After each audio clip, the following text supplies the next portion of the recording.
أعوذ بالله من الشيطان الرجيم بسم الله الرحمن الرحيم وثمود فما أبقى صدقت يا رب العالمين. نو د مخکنه خبره شروع چې الله رب العزت دا کامونه تبا کړل چې کله د الله نافرمانی وکړه نو الله وانه اهلك عادا الاولى او بشک هم دغه الله تعالی چې هغه عادي اولا چې دا تباہ او برباد کو. نو اوس دې ځکه دغه خبره پرون تیر ابل رستره شوی و. اوس دې نه الله رب العزت فرمای وثمود فما ابقى او الله رب العزت سمودیان هم تباہ کړ. ولی تباہ کړ ځکه چې دی خلکو د الله نه فرمانی نه کړ نو غیم نو کړی دین نو کړی نو چې هغه دی نه کړل نو په دې کې شریک شو الله دې تباہ کړ. نو وثمود او تباہ کړ سمودیانو در فما ابقى بس هیڅ کې د سمودیانو نه پرې نه خور خبره مخکې تفصیلا تیر شوی ده. وقوم نوح او الله رب العزت قوم د نوح علی السلام تباہ او هلاک من قبل وړاندې د دین انهم یقینا دوی کانو هم دوی دا قوم ازلم زیاد ظالمان و اطغى او سرکشو چې زیاد ظالمان او سرکشو الله رب العزت په عذاب مسلط کو او به راغلی الله رب العزت په عذاب را وسنو نوح علی السلام خپل ځوی ته وای زما سره کشته کې روخه هغه والله وای زبد غر سر ته وخیجم قال سآوي الى جبل يعصمني من الماء. نوح علیہ السلام قال لا عاصم اليوم من امر الله الا من رحم الله. وی الله رب العزت چې څوک د عذاب نه بچ کی هغه بنده به د عذاب نه بچ کی او چې الله رب العزت دې بچ نه کی د عذاب نه نورزو بچ کی د نشتانو ګورغي هلاکت والا کارو کو ګناه والا کارو کو د بوتانو عبادت او د الله وحدانیت او ورزو د دې وجه الله رب العزت فی عذاب راوست او سخترین عذاب ورکو سخترین سزا ورکنو. الله وی وقوم نوح من قبل او قوم د نوح علیہ السلام لواندې د دین هغه هلاک کړو یقینا دیو انهم كانوا یقینا هم هوی ازلم زیاد ظالمان و اطغوا زیاد سرکشا. والمؤتفقه اهوا او غول ټکلی شوی تباکلی شوی کلی علاکی والمؤتفقه او الاړول شوی علاکا نو هغه سکړه اهوا هغه درم الله هلاک کړه. نو ګور نور قامون باندې د کشان عذاب نه دراغلی په دې سخت عذاب راغلی دی.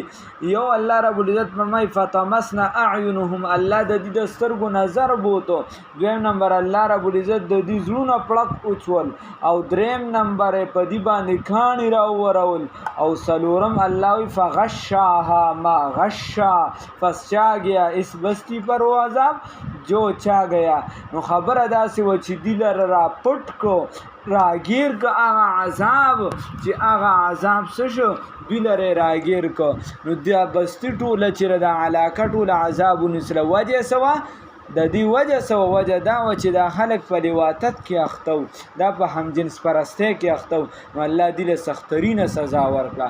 الله وی فغ ای والمؤتفقه هلاک لري شوی سه هغه الټ کړی شوی کلی اهوا هغه لره هلاک اړول شوی هلاکی هغه لره سکه صدوم هغه سکړه هلاک کړه.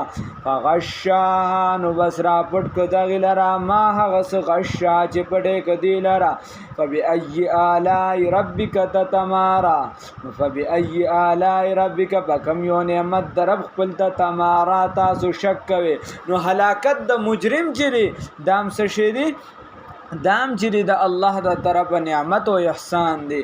هاذا دا چری نذیر دا قران چری هاذا دا قران چری نذیر ویر ور کون کی دی یا دا پیغمبر صلی الله علیه وسلم ویر ورکون کړي من النذور الاولى دا غویر ورکون کړي بنو نه څنګه چې بنو پیغمبرانو دا کار کړو د دعوت د کشان دی کوي خلک یې روي چې د الله مونږ منله توحید مونږ من عذاب بدر باندې رزم دا مکه کړي دا اکلار دا الله وی هاذا نذیر من النذور الاولى ازفت الازفه قریب راغلا قریب راتن کی لیس لها چې نشته دی هغې لره. نو قیامت قریب راغی یا قریب راتلونکي څه رالو؟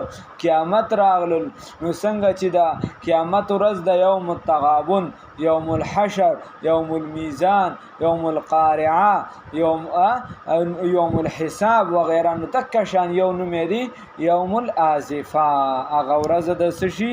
د هغه ورځ قریب راتلونکي یا چې دی څه شي؟ هغه آفت والا. ازفت الازفه قریب راغلله، قریب راتلونکي. لیس لها چې نشته د هغې لره من دون الله علاوه د الله تعالی نه کاشفا سوک واضح بیانونکی. سا واضح بیان سو کوي الله رب العزت. افمن هذا الحديث آیا بکم خبره د رب العزت باندې، پکم کلام د رب العزت باندې آیا داسی وایا آیا د دې کلام نه تعجبون تاسو تعجب کوي، وتضحكون و تاسو خندا کوي، ولا تبكون جړا نه کوي. پکار د چې جړاګانو کې الله د عاجزو کې زارو کې او تاسو خنداګانی کوي، ولا تبكون جړا نه کوي.